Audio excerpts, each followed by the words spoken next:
देखिए 2024 के लोकसभा चुनाव को लेकर सभी दल एकजुट हो रहे हैं, सभी दल तैयारी कर रहे हैं। कहीं ना कहीं बीजेपी भी इसमें काफ़ी जोर शोर से लगे हुए हैं, क्योंकि जिस तरह से पिछले महीने में 23 जून को विपक्षी दल का बैठक हुआ और जिस तरह से 15 विरोधी दल शामिल हुए, एकजुट हुए, तो उसके बाद से बीजेपी भी परेशान दिख रही है। हालांकि बीजेपी के अंदर जो ये परेशानी है वो नहीं दिखा रही है और महागठबंधन का जो विपक्षी दल का बैठक हुआ था उस पर मजाक उड़ा रही है, लेकिन कहीं ना कहीं बीजेपी को भी इससे परेशानी है।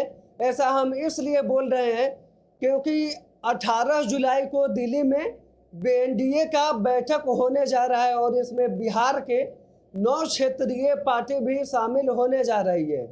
वीडियो में आगे बढ़ने से पहले आपको बता दें, आप सत्याग्रह टाइम्स देख रहे हैं, मैं हूं सानू पांडे।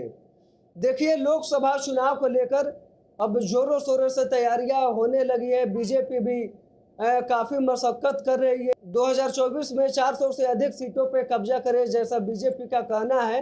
तो आपको बता दें कि अब बिहार की 9 क्षेत्रीय पार्टियां इस दल में हिस्सा ले रही है। उसमें जो मुख्य पार्टियां है और जो मुख्य व्यक्ति है उसके बारे में हम बता रहे हैं।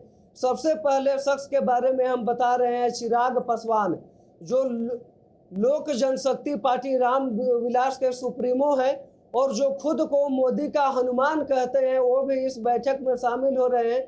वहीं दूसरे व्यक्ति राष्ट्रीय लोक जनशक्ति पार्टी के सुप्रीमो एवं चिराग पासवान के चाचा पशुपति नाथ पारस है।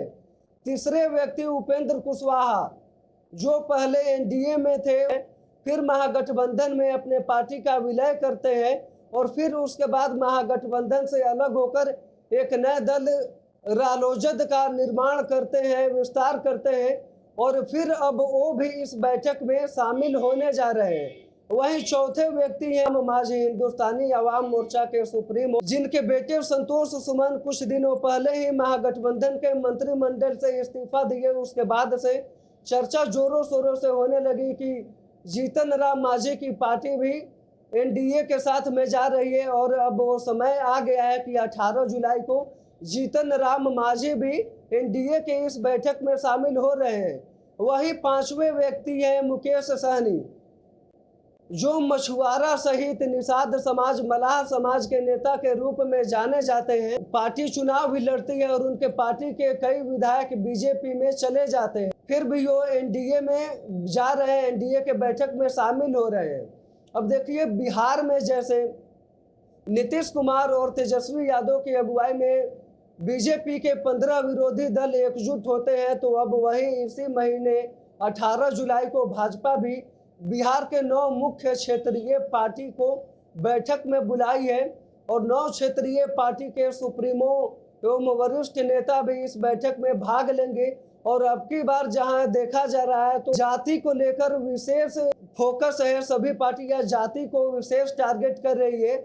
ऐसा हम इसलिए बोल रहे हैं क्योंकि जिस तरह से मुकेश सहनी को बुलाया जा रहा है, क्योंकि मुकेश सहनी का निषाद समाज, मछुआरा समाज में दबदबा है, दबदबा बना है। वहीं जितेंद्र राम मांझी का भी दलित वोटों में काफ़ी पकड़ है, उनका गया साइड के 2-3 जिलों में भी अच्छा पकड़ है और बिहार के अन्य जिलों में भी अच्छा पकड़ रखते हैं। वहीं उपेंद्र कुशवाहा, जिनका कुशवाहा समाज में अच्छा पकड़ माना जाता है, अभी भी अच्छा पकड़ है। कुशवाहा समाज को भी बीजेपी अपने तरफ भुनाने के लिए उपेंद्र कुशवाहा को शामिल कर रही है। भले ही पहले से सम्राट चौधरी कुशवाहा समाज से आते हैं, कई लोगों को ये पता भी नहीं है कि सम्राट चौधरी कुशवाहा समाज से हैं, लेकिन कुशवाहा समाज पर सम्राट चौधरी का कोई खासा पकड़ नहीं दिखता है। इसलिए बीजेपी उपेंद्र कुशवाहा को अब की बार साथ ला रही है। वहीं चिराग पासवान और पशुपति नाथ पारस को भी लेकर बीजेपी साथ आ रही है, क्योंकि दलित वोट में भी इन दोनों का काफ़ी पकड़ है। क्योंकि राम विलास पासवान दलितों के नेता अक्सर माने जाते थे, दलित उन्हें भगवान की तरह मानते थे। ऐसे में देखा जाए तो विभिन्न समाज के, विभिन्न जाति के नेता को बीजेपी शामिल कर रही है। तो समझिए कि अब की बार कहीं ना कहीं महागठबंधन का एमवाई समीकरण से भी ये लोग तगड़ा समीकरण बनाने के फिराक में है और ये लोग चाह रहे हैं कि लोकसभा चुनाव के साथ साथ विधानसभा चुनाव में भी हम जाति को अपने तरफ भुनाकर सीट कब्जा करने में शामिल रहे।